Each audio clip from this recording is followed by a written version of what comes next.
Yes, our love growth, hate waste messaging is definitely reasonable. We really like it. And what waste are we targeting? Um, Inherently, there's a lot of waste in the industry in general, and our focus has always been around efficiency, having a heritage in performance marketing. Um, how we not only drive bottom line results is important, but how we get at that with as few dollars as possible and maximizing every dollar that's spent is critical. So our goal is always to eliminate the waste because there is so much waste. Inevitably, you're going to be targeting people that are not interested in buying you right now. They still might be the right people, but studies have shown, at any given time, there's only 5% of the people in the market are ready to buy.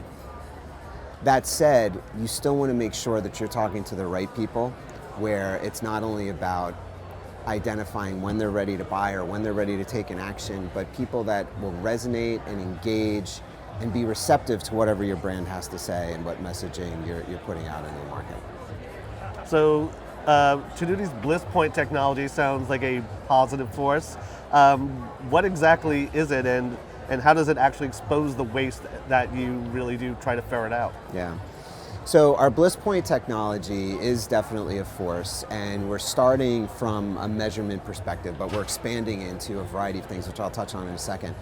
So our Bliss Point technology has a variety of different applications. So we have a rapid MMM, we have a brand equity tool, we have an incrementality tool, we have a creative analysis tool, we have a scenario planning tool. So there's a lot of different things that really help us get at not only what's happened and why, but where it comes into really identifying waste and ensuring that we're maximizing every dollar spent is we're not only looking at what is the next best dollar spent and where's the most effective place that we're going to deliver the best results, but our approach is more about a holistic look at how the entire program is working. So with one client, for example, we're working on an omni-channel ROAS. We don't want to just see sales that are happening on the site or sales that might be happening in some third-party location, but what's actually happening offline as well. And if we can understand the totality of how the campaign is performing and the results that it's delivering, then we know we're maximizing the dollars that are spent.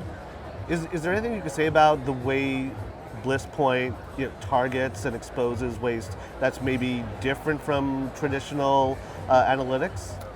Yes, so in terms of how Bliss Point exposes waste that's different than traditional analytics, what we do with Bliss Point that's really effective is we not only look at how the individual channels are performing and what results that they're delivering, but we're looking at the relationship between the channels, because clearly the consumer, everyone says this, consumer journey is not linear. There's so many different touch points that lead to some sort of an action. What is the relationship between those touch points? And if we're investing dollars in one area, how is it impacting another area? Are we driving consideration through one channel and conversion within another channel? Then there's a relationship there, and both of those channels have to work equally as hard to ultimately achieve the best result for the client.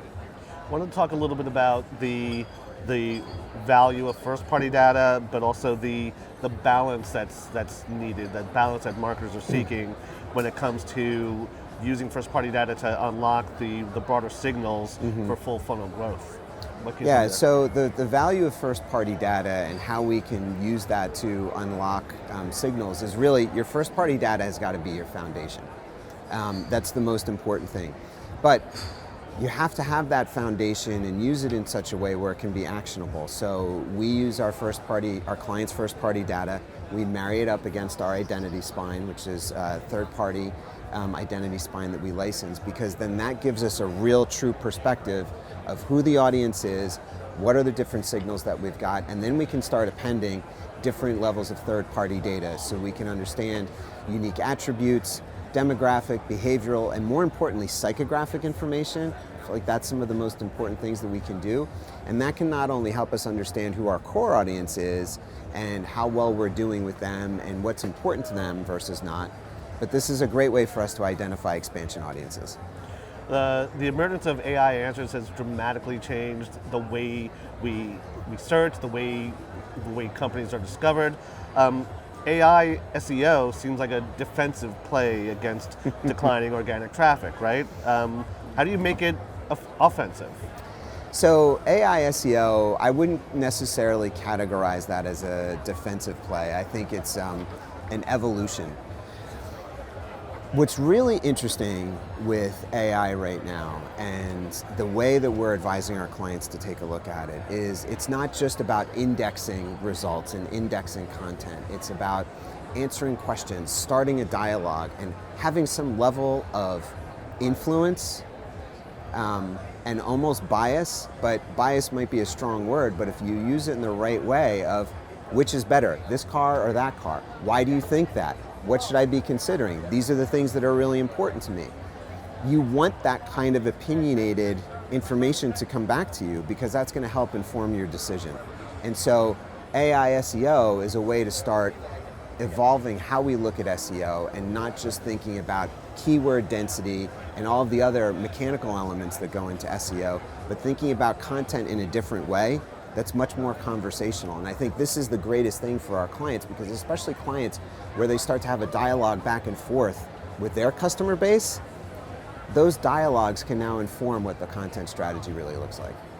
Okay, Jeremy, we talked about love growth, we've talked about bliss points. I'm not trying to take this in a negative direction, but I wanted to see if there's any brutal truths that you'd like to express about marketing efficiency that CMOs, maybe some CMOs, are not quite ready to hear yet. The brutal truth that I'd like to expose, and maybe this will be a brutal truth for CMOs, but this also might be a brutal truth as it relates to other agencies. It's not hard to be decent at delivering a positive ROI. It's just not. There's so many tools, there's so much advancements in all of the different platforms. What it is hard to do is it's hard to be great. And so you might be delivering good numbers, they might hit your return metrics, your finance teams might be really happy with the performance that you're getting back from your marketing campaigns, but you really have to challenge yourselves, your partners, your internal team, whoever you're working with, is this the best we can do? Because to be great, you've got to get granular, you've got to make the data more actionable, you've got to continue to invest in testing and learning, and you've got to embrace all of the different elements and new technological advances that we have in the space to really push the envelope and be great.